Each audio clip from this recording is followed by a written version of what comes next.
Olá, companheiras, olá, companheiros, saudações petistas. Sejam muito bem-vindas e muito bem-vindos a mais uma edição do podcast Em Tempos de Guerra, a Esperança Vermelha. Hoje é sexta-feira, dia 24 de outubro. Eu sou o Patrick e toco a conversa junto com vocês. No episódio de hoje, escutamos um informe detalhado da companheira Natália Sena sobre a reunião da Comissão Executiva Nacional do PT ocorrida nesta semana. Ouvimos também o informe do companheiro Luiz Bonetti, do Diretório Nacional do PT, sobre os encontros setoriais e o Congresso da Juventude. E falamos também da situação da conjuntura nesse momento.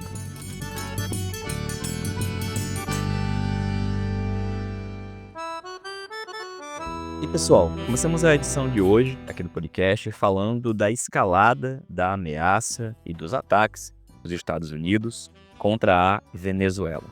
Ao longo dessa semana, vimos ataques contra embarcações no mar venezuelano, em águas internacionais, e a chegada de mais e mais forças armadas. Agora, inclusive, com um porta-aviões capaz de mobilizar mais de 90 aeronaves.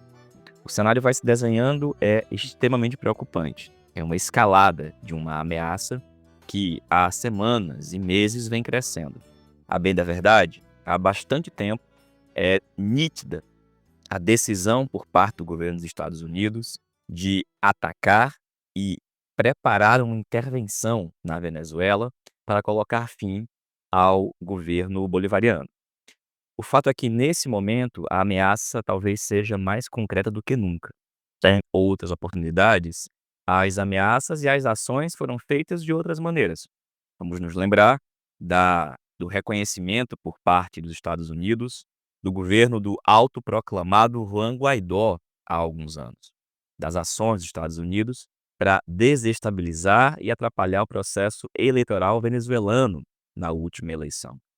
Mas agora, a natureza dos ataques, que inclusive já passou pelo desembarque de mercenários na Venezuela em outra oportunidade, agora é direto, explícito e assumido.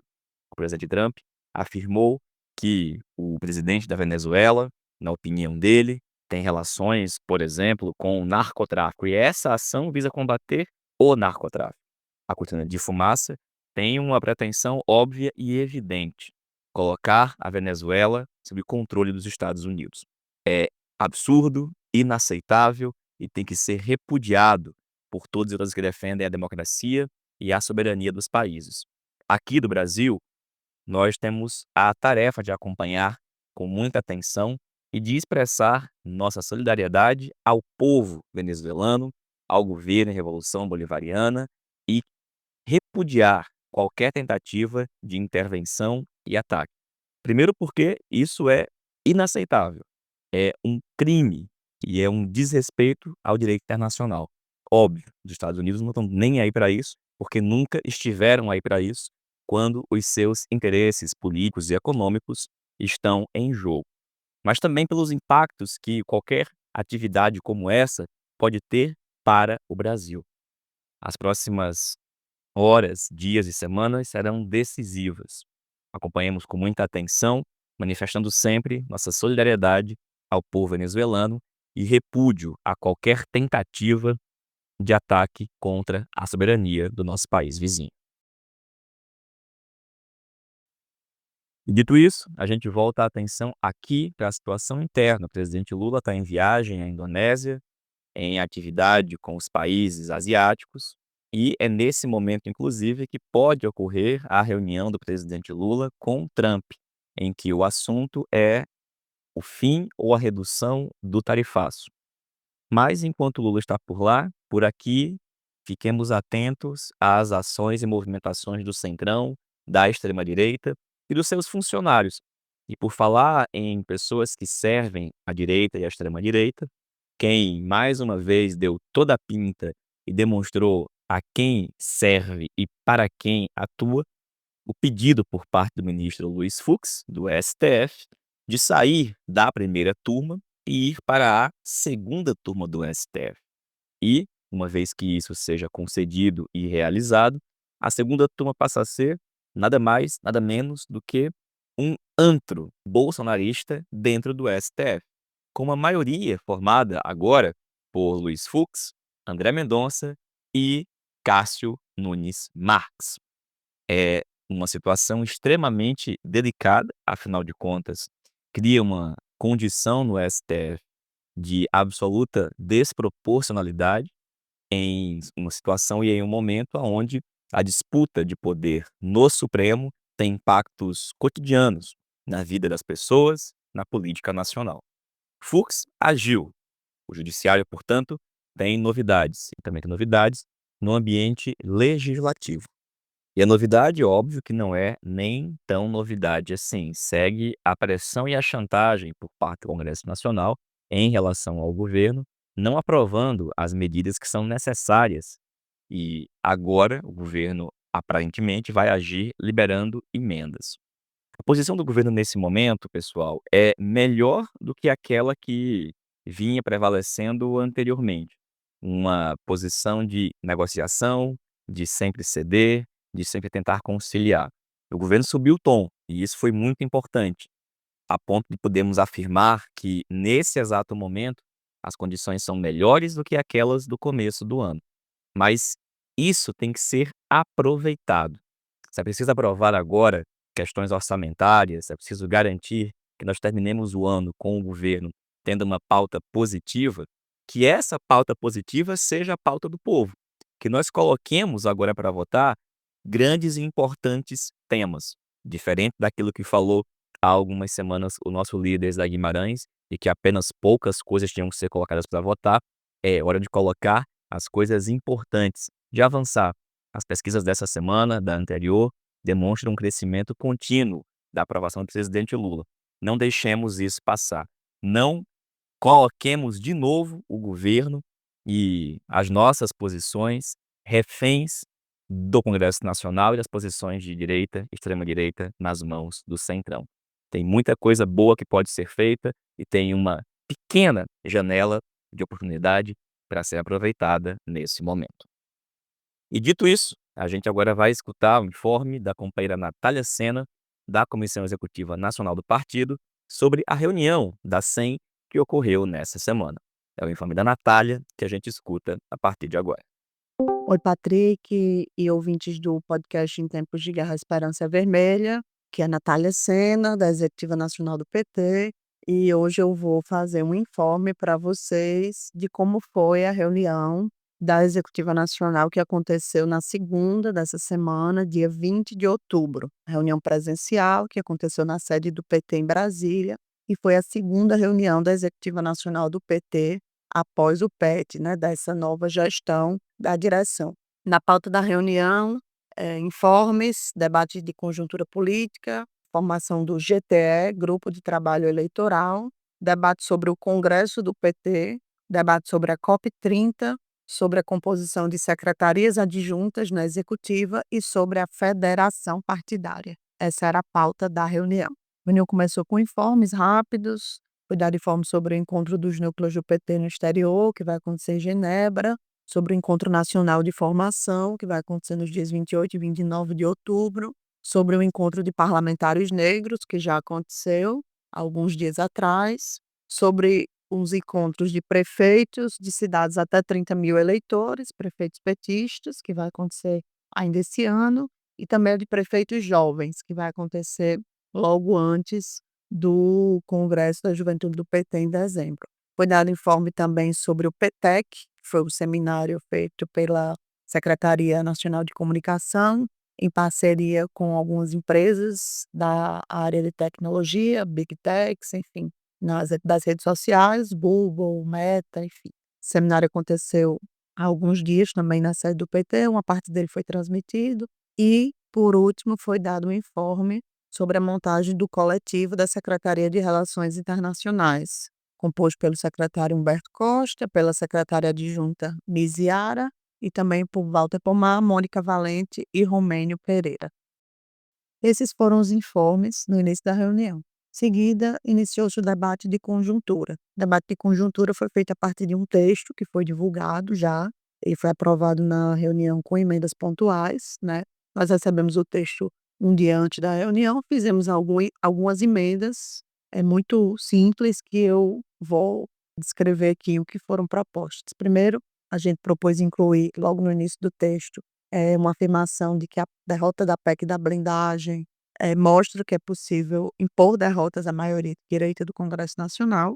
Segundo, no sentido de dar concretude à necessidade de mobilização para obter essas derrotas da maioria de direita e, consequentemente, vitórias nossas, né? No sentido de dar consequência a isso, a gente apresentou uma emenda propondo à Frente Brasil Popular convocar mobilização, fizemos a sugestão da data do dia 15/11, mas poderia ser outra data, enfim, a ideia era que a executiva abrisse esse diálogo com a Frente Brasil Popular, definindo uma proposta de convocação de nova mobilização ainda esse ano. Depois propusemos 2 emendas de temas internacionais, incluindo no texto a denúncia do genocídio em Gaza e também a questão da solidariedade a Cuba. Isso entrou no texto com uma redação que foi proposta por Misiara e que a gente deu acordo, né. Propomos uma emenda afirmando que o governo Lula e o PT deveriam mobilizar a sociedade em favor da redução dos juros. Na redação original do texto, que foi a que permaneceu, porque nossa emenda não foi aceita, diz: "O governo Lula tem trabalhado para criar as condições favoráveis à redução dos juros", né. A gente propunha que fosse dito que o governo Lula e o PT devem mobilizar a sociedade em favor da redução de juros, uma diferença, né, singela, mas que muda o conteúdo do que está se falando, né, não dá uma concretude prática, né, que a gente deve mobilizar em torno disso, pressionar, e não só afirmar que tem trabalhado para criar as condições favoráveis, bom, como se a responsabilidade pelo valor dos juros não fosse do Banco Central, né, que fosse exclusivamente do governo Lula, enfim. Engraçado é que essa emenda foi rejeitada, mas no mesmo dia, Lula meteu a boca no Banco Central, falou que vai começar a precisar baixar os juros, no lançamento do programa Reforma Casa Brasil, né, falou explicitamente que cai nas costas do governo, porque o Banco Central vai precisar começar a baixar os juros, todo mundo sabe que nós herdamos, todo mundo sabe que estamos preparando o país para ter uma política monetária mais séria, enfim, falou sobre isso numa fala nitidamente de pressão sobre o Banco Central, né, então, enfim, a gente fica numa situação que Lula mete a boca no Banco Central e o PT falou sobre o assunto tergiversando, né, como se a responsabilidade pelos juros altos fosse do governo, bem complicado.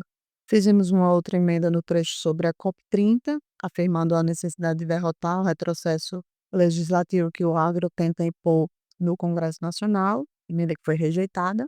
Fizemos uma emenda também sobre o processo dos setoriais, emenda super baixo tom, que dizia apenas que a comissão executiva tomará as medidas necessárias para corrigir as distorções constatadas no processo. Essa emenda também foi rejeitada. Fizemos uma emenda propondo incluir uma afirmação sobre soberania digital, que também não entrou, né, entrou uma emenda sobre regulação das redes, mas a afirmação sobre a necessidade de ter soberania digital não entrou. E, por fim, uma emenda que no item 27 propunha incluir entre os nossos desafios estimular as lutas sociais por direito, também não entrou. Enfim, entrou uma emenda que é praticamente uma emenda de redação, no item que afirmava que o PT é o pilar da democracia, a gente propôs que ficasse um dos pilares, enfim. Mas essas foram as emendas, né.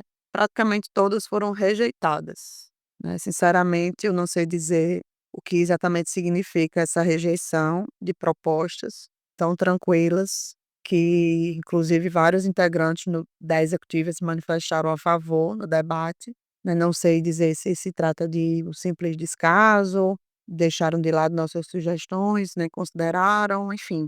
Que é inexplicável a rejeição de algumas dessas emendas. Por exemplo, estimular as lutas sociais por direito, né, é um bom exemplo do inexplicável. Ou se é mesmo uma operação de puro sectarismo, ou se é divergência mesmo, né.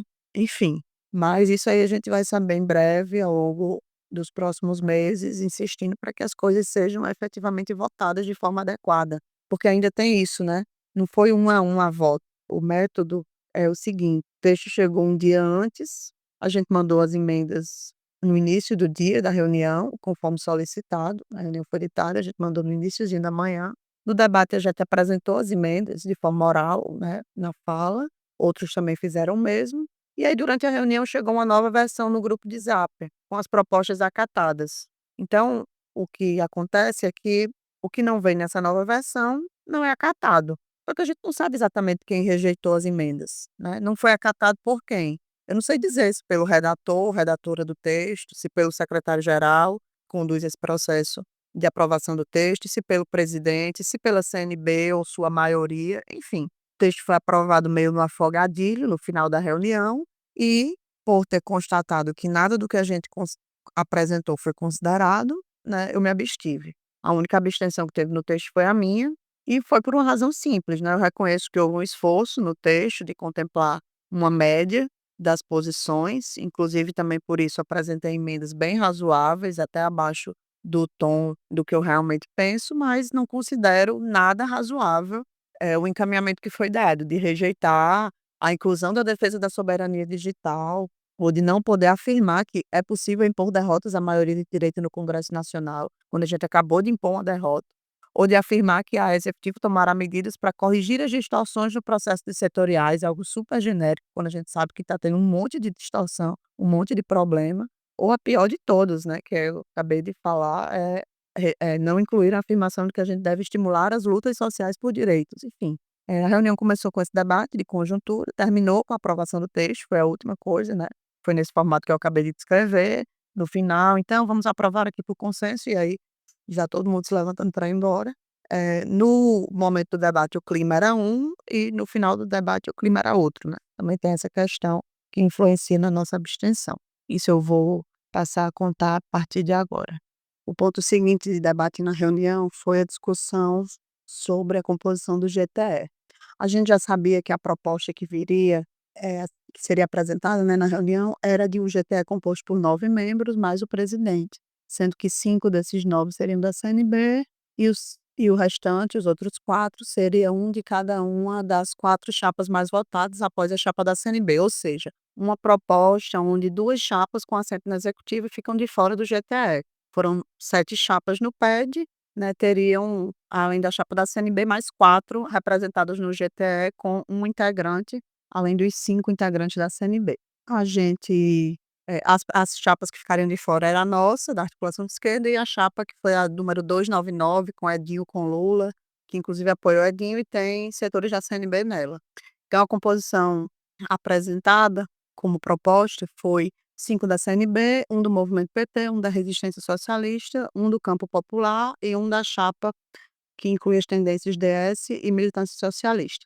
E aí foi aberto um debate sobre a composição do GTE. Nesse debate eu propus que as 2 chapas que não estavam representadas na proposta inicial fossem incluídas, né.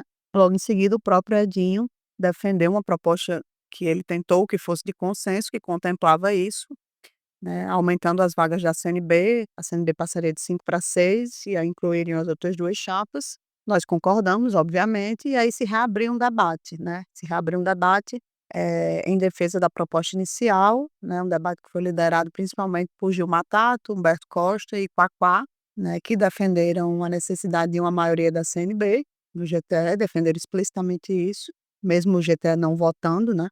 Falaram coisas como que precisa ter um mínimo de voto para influir, né, só que a gente sabe que se não fosse as barbaridades cometidas no PED, especialmente por quem muitas vezes fala isso, o tamanho de várias chapas seria maior, inclusive da nossa, é um fato. Falaram sobre melhor distribuição de tarefas, o que também não faz sentido, porque mais gente significa melhor distribuição, mas o fato é que prevaleceu um sectarismo total nessa discussão, né. O mesmo com o apelo de Edinho para ter consenso, isso não foi aceito pela própria CNB. A meu pedido, a questão foi a voto, né, então foi a voto a proposta de inclusão das 2 chapas que estavam de fora versus a manutenção do formato inicialmente proposto. A gente perdeu essa votação, mas não perdemos por muito, foi 15-11, né. A Resistência, a DS, o Socialismo em Construção, Avante, Militância Socialista, o voto da chapa 299, que é também outra que está de fora, e até voto da CNB teve com a gente, né. Mas a maioria esmagadora da CNB, mais os votos do Movimento PT, foram que manteve no formato anterior, formato menor, e um formato onde a gente ficou de fora. Também é importante destacar que sem o voto do MPT, a CNB também não teria vencido essa votação. Então, a preço de hoje, a gente está fora do GTE, nossa chapa, não só nós, como também a outra chapa, 299, que é representada na executiva nacional pelo companheiro Cristiano, que é ex-presidente do PT de Minas Gerais. Então, sobre o GT, essa foi a discussão e a deliberação. Um outro tema foi sobre o 8º Congresso do PT. Ficou nítido que havia divergência também dentro da CNP sobre o que fazer, ou seja, se fazer logo em 2026 ou deixar para 2027, mas dessa vez a divergência não foi levada até as últimas consequências, né? E foi encaminhado que o Congresso será em abril de 2026, com pauta política, pauta organizativa, programática, estatutária, data e local ainda a definir, mas tudo indica que vai ser no início de abril. Nós defendemos que o ideal seria um congresso com novos delegados eleitos, não foi isso que foi encaminhado. Também defendemos um congresso que tivesse uma pauta completa, com temas estratégicos, tática, programa, e não um congresso que fosse só organização e estatuto. Está indicado para isso ser assim, né? Apesar da pauta ainda não ter sido fechada, nem o tamanho da delegação.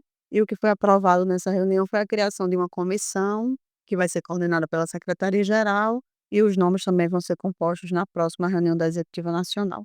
A discussão seguinte foi sobre a criação das secretarias adjuntas. Isso já tinha sido definido na última reunião, a recriação das secretarias adjuntas já tinha sido aprovado, e aí foi apresentada uma proposta pela SORG, né? Se afirmou que seria uma proposta de consenso, mas não era, né? Foram propostos nomes para adjuntas que não tinham sido dialogados com os titulares da pasta, outros ficaram de fora, mesmo tendo apresentado algum pleito. No nosso caso, por exemplo, a gente pediu para atuar na adjunta da SORG, isso não foi aceito. Enfim, a vida vai demonstrando que a disposição da maioria atual, né, de construir uma direção diferente, com trabalho coletivo, com funções para todos, é bem baixa. Em resumo, foi aprovado o seguinte, por enquanto, que a companheira Ana Júlia vai ser adjunta da SORG, Ana Júlia da CNB, a companheira Camila da Resistência Socialista vai ser adjunta da Comunicação, e o companheiro Cristiano vai ser adjunto da Secretaria-Geral. Por enquanto é o que foi aprovado, que eu me lembre, mas esse debate deve prosseguir.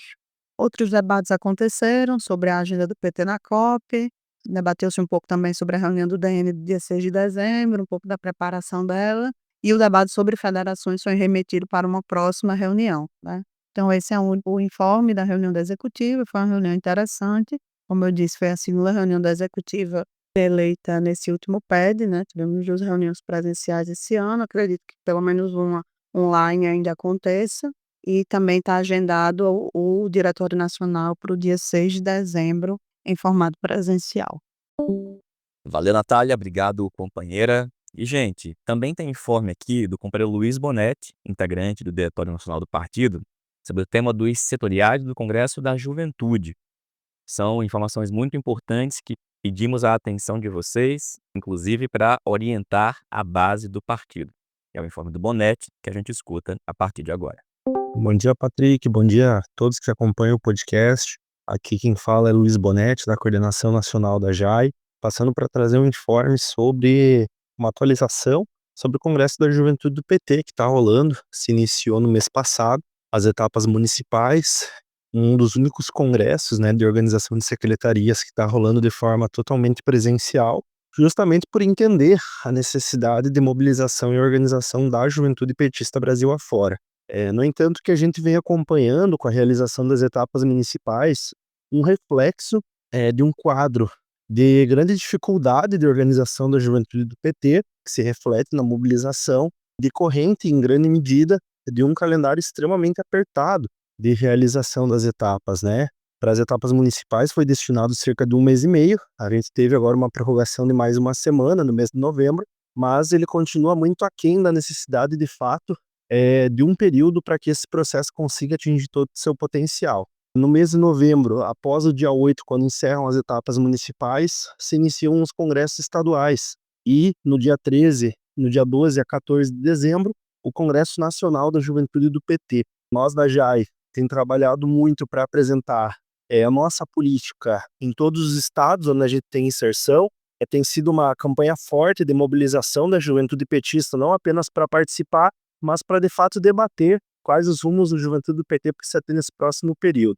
O que vem sendo nítido para nós é que esse congresso precisa de fato refletir um novo tempo para as juventudes dentro do PT, justamente por compreender que o papel da JPT precisa assumir uma centralidade na construção das próximas gerações, das novas gerações do Partido das Trabalhadoras e dos Trabalhadores. O partido que a gente quer construir para os próximos 30, 40, 50 anos precisa ser moldado agora, e por isso a concepção por detrás de que tipo de JPT nós queremos e, em especial, de qual vai ser o lugar da JPT dentro da lista de prioridades do partido é fundamental que seja o resultado de todo esse processo de mobilização para o Congresso, onde a gente sabe que as eleições de 2026 são fundamentais, mas não refletem um fim por si mesmo, né?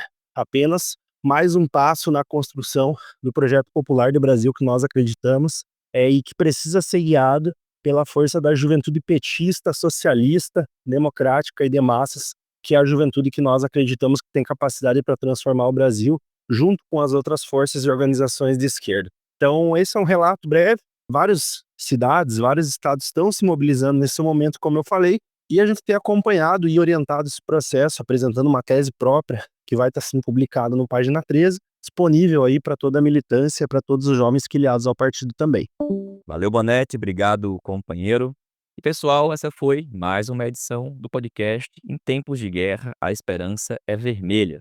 A gente se reencontra aqui na próxima semana e encerramos a edição de hoje falando do assunto Palestina. Afinal de contas, estamos em um momento em que oficialmente há um cessar-fogo, mas que os ataques do Estado terrorista de Israel contra o povo palestino na faixa de Gaza, esses ataques não cessaram inteiramente nem integralmente. E, portanto, mantenhamos nossa vigília, nossa atenção, nossa denúncia aos ataques de Israel e nossa solidariedade ao povo palestino. O cessar-fogo não pode ser entendido como o desfecho para o que aconteceu. Os terroristas do Estado de Israel que fizeram o que fizeram, o genocídio que praticaram, precisam ainda ser punidos e é preciso ainda muita ação para garantir que o povo palestino tenha paz. A gente se encontra muito em breve. Saudações petistas e até mais.